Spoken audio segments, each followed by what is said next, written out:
네, 오늘 교육시선 2권, 2020년 2권 인싸와 관종 청소년들의 주목받음에 대하여인데, 재미는 있어요. 재미는 있는데 큰 의미가 있는 건 아니었던 것 같아요. 인싸는, 정말 인싸, 그쵸? 적극적이고 사교성과 친화력으로 물려서 잘 어울리는 사람이고, 관정은 어, 주변 사람들의 관심을 얻기 위해 일부러 과도한 행동이나 특이한 행동을 하고 이러한 인싸가 이제 권력이 되어 간다. 그렇죠? 좋아요나 팔로워 수, 인맥 등으로 인싸를 구분한다. 과도한 행동, 관종은 과도한 행동을 한다. 인싸와 관종 중 다른 학생들로부터 관심과 인정을 받으면 인싸가 되고 관심은 얻을 수 있으나 인정을 받지 못하면 관종이 된다. 학생들 사이에서 이미 헤게모니가 작동하고 있어 인싸의 과한 행동과 재미없는 농담은 허용되지만 관종의 과한 행동과 재미없는 농담은 배척된다. 뭐 이런 것들 따라서 교육과 학습이라는 측면에서 인싸와 관종뿐 아니라 주목받지 못하는 학생들에 대해서도 주시할 필요가 있다. 큰 내용은 없어요. 그렇죠? 인싸가 뭐다, 관종이 뭐다, 인싸와 관종이 된다라는 것은 관심과 인정은 인싸, 관심은 있는데 인정이 없는 건 관종, 위계와 권력도 인싸, 그쵸?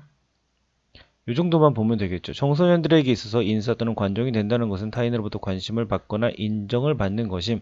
하지만 인사나 관종과 달리 타인의 관심과 인정으로부터 소외되는 학생들도 존재한다. 따라서 교육과 학습이라는 측면에서 인사와 관종뿐 아니라 주목받지 못하는 학생들에 대해서도 주시할 필요성이 있다.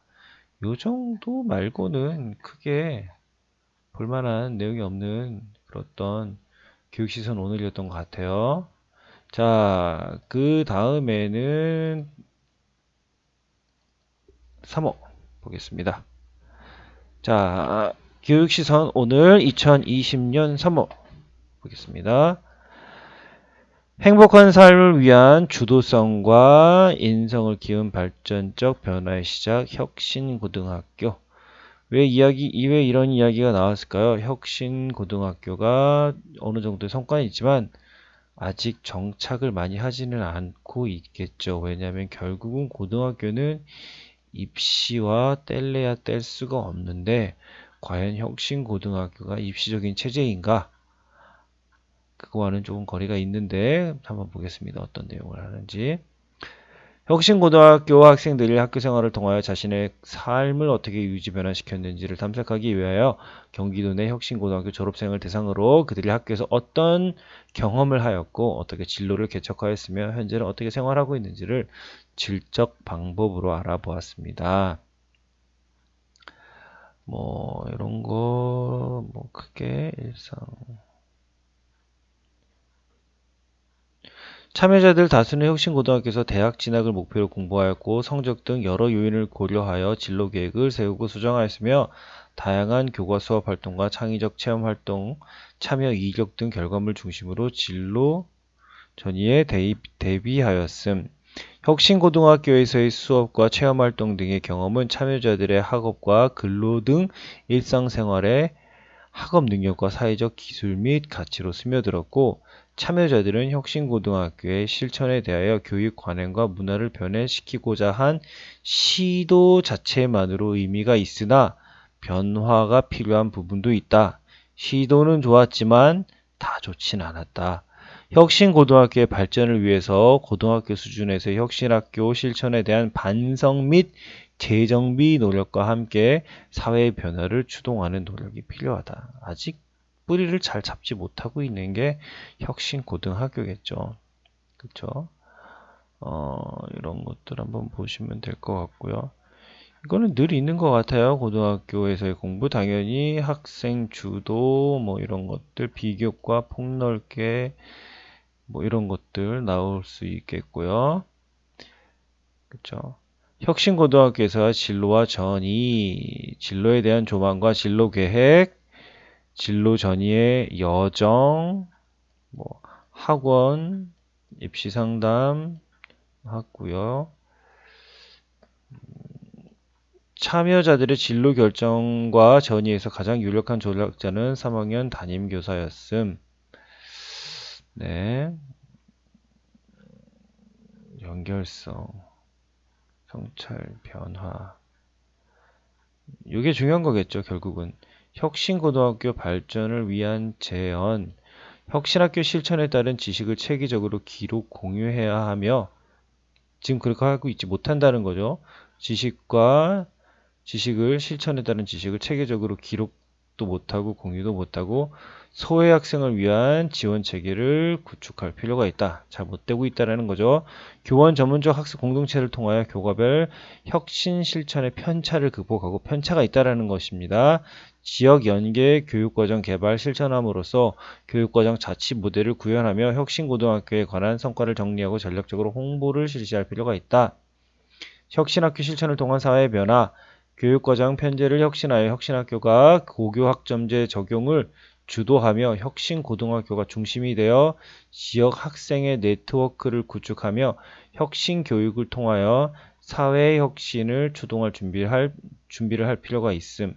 그리고 입시장벽, 가장 큰 문제죠. 입시장벽으로 인하여 회의적 시각이 팽배한 고등학교 수준의 혁신학교 정책을 수립할 필요가 있고 혁신고등학교와 대학의 연계 입시 모델을 구축하여 고등학교 교육의 과정이 대입 전형에 자연스럽게 반영될 수 있도록 해야 합니다. 근데 여기에서도 사실은 쉽지 않은 면모들이 있겠죠. 그죠?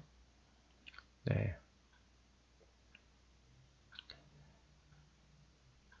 이 정도 한번 보면 될 것 같습니다. 큰 의미가 있는 건 아니었고요.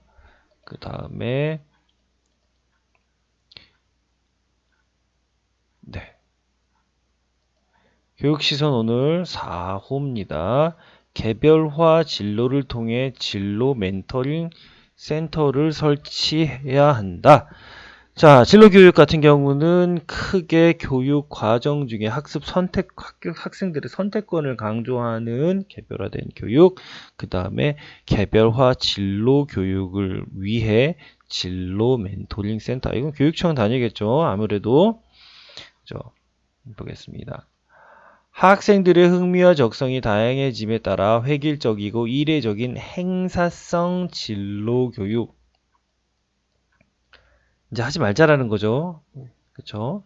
보다 학생 맞춤형 개별화 진로 교육이 필요하다는 요구가 있다. 일회성, 지향, 학생 맞춤형 개별화 진로 교육이 필요하고 있다. 진로 멘토링이란 멘토링을 진로 교육에 결합, 매칭시킨 개별화 및 지속화 프로그램입니다.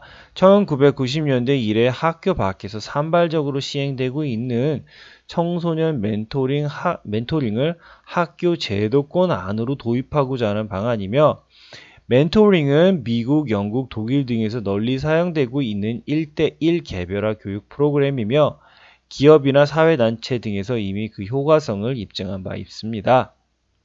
결국은 학생들이 있으면 학생의 진로 역량이나 학생이 있으면 학생의 진로 역량이나 탐구를 학교 내에서 전부 다 수용하기는 힘들겠죠. 그쵸? 이 학생이 학교라는 공간에 있으면. 그래서 학교 밖에 있는 실제 그 직업을 행하고 있는 사람, 예를 들자면 이 친구의 꿈이 PD가 꿈이라고 한다면 밖에 실제 직업으로서 프로듀서의 역할을 하고 있는 사람과 연계를 해서 이 사람이 이 학생의 멘토의 역할을 하는 거죠. 그죠? 단순히 직업인 체험의 날 하루 열어서 그냥 강의식으로 하는 게 아니라. 그죠? 단위 학교 내에서 진로 멘토링을 실시할 수 있는 방법을 개발하였음. 모형 프로세스, 시간 운영, 내용 양식 등에 관한 많은 양식 자료를 제공받을 수 있고 진로 멘토링은 꿈과 목표, 자기 이해, 직업 정보, 전공 탐색, 진학 지도, 학습 전략, 미래 사회 이해 등 진로 교육 전반에 걸친 내용을 멘토가 개별적 지속적으로 지도해 줌.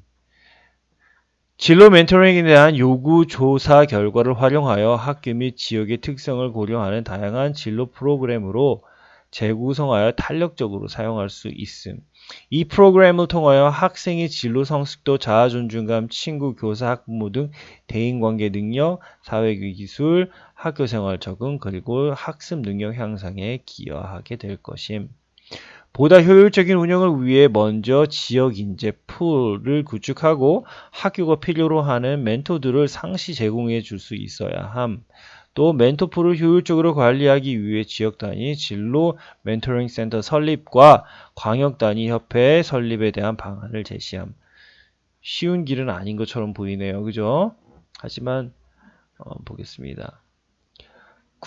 개별화 진로교육과 프로그램 운영 방안. 국가 진로교육 정책 출범 후 10년 차인 지금 단위학교 진로교육이 획일적이며 일회성 행사로 진행되고 있다는 지적이 있음. 학생 개별 맞춤형 진로교육의 필요성이 제기되고 있음에 따라 이를 위해 진로 멘토링 프로그램을 개발함. 학생들의 꿈은 의사, 회계사, 요리사, 소믈리에 등 다양한 분야로 확장되어 가고 있지만 획일적인 수업만으로 학생들의 다양한 요구를 충족시키기에는 부족하다고 인식함. 해당 분야 현장 전문가들이 학생의 희망 분야를 심도 있게 지도해주면 학생들의 꿈 이름이 보다 영리해질 수 있다고 봄. 다시 한번 보겠습니다. 해당 분야의 현장 전문가들, 해당 분야의 현장 전문가들이 학생 희망 진로 분야를 심도 있게 지도해주면 학생들의 꿈 이름이 보다 용이해진 해당 분야 현장 전문가. 그죠? 진로 멘토링 프로그램을 운영하기 위해 멘티 학생이 있어야 되고 요구를 충족시켜줄 유능한 성인 멘토가 필요하며 모니터링 프로그램을 총괄하는 코디네이터 교사가 있어야 함. 그리고 진로 멘토링 모형은 각자 역할은 아래와 같음. 그죠? 학생, 멘토, 코디네이터, 모니터링, 일지보고, 진로 멘토링. 대학생 멘토링 거의 같은 개념이네요. 그죠? 단위학교 진로 멘토링 프로그램을 운영하기 위해서는 환경 분석 등의 설계가 있어야 하며 운영을 위한 행정 업무 멘토 멘티 선발, 결연식, 모니터링, 종료식 등의 과정을 통해 진행되어짐. 단위학교 진로 멘토링 프로그램 운영 프로세스는 다음과 같음. 환경 분석, 타스크 포스 팀 구성, 목표 설정, 과정 설계, 행정품 및 평가 도구, 멘티 선정, 멘토 교육, 결연식, 그 다음에 실제적인 활동들. 진로 멘토링 프로그램은 약 90분간 진행되며 먼저 그리팅, 그죠? 부분, 마음 열기, 진로 멘토링 부분, 그리고 클로징, 그죠? 부분으로 이루어지게 됨. 특히 뭐 이런 거 크게 중요하진 않은 것 같습니다. 그죠? 효과 및 목표 내용, 뭐 이거는 보면 될 것 같고요. 선발 방식, 멘티를 뽑는 방식은 세 집단 모두 희망자 선발 방식을 가장 선호하였음. 뭐 이런 것들 보겠고요. 멘토, 성인에게 주는 혜택은 활동비 지급, 봉사 시간 활동 무역. 직장인들한테 봉사 시간 줘봐야 뭐 하겠어요. 그죠? 큰 의미는 없네요. 멘토. 그렇죠? 이를 위해서 지역사회 인재풀 구축 및 센터 설립. 그렇죠? 진로 멘토링을 효과적으로 운영하기 위해서는 광역 단위의 협회를 설립하고 지역 단위에서는 진로 멘토링 센터를 설립하여 운영하는 체제로 아래와 같이 모형을 제시함. 협회에서는 협회장 1명과 상근 직원 약 1명 하는 역할은 멘토링 교재 및 멘토 양성 교재 개발, 경기도 전역 인재 풀 관리, 자격증 발급, 진로 멘토링 센터 지원 등을 하게 됨. 그렇죠. 지역 단위 진로 멘토링 센터는 멘토 풀 구축, 멘토 양성 교육, 단위 학교 멘토링 연계 및 지원, 모니터링, 진로 진학 상담실 운영, 지역 문화 개발, 마을 교육 공동체 및 꿈의 학교와 연계하는 역할을 하게 되며 센터는 단위 학교 빈 공간을 활용하는 방안을 권장함. 굉장히 거창해 보이네요. 그죠? 이런 거 한번 생각해 볼 수 있다. 자, 그래서 오늘은 교육시선 오늘에서는 지금 요거는 아까 했고요. 그래서 우리 인싸와 관종, 그 다음에 혁신고등학교 졸업생들의 이야기, 그들에서 진로 멘토링 센터를 설립해야 되는 요 세 가지에 대해서 오늘 살펴보았습니다. 감사합니다.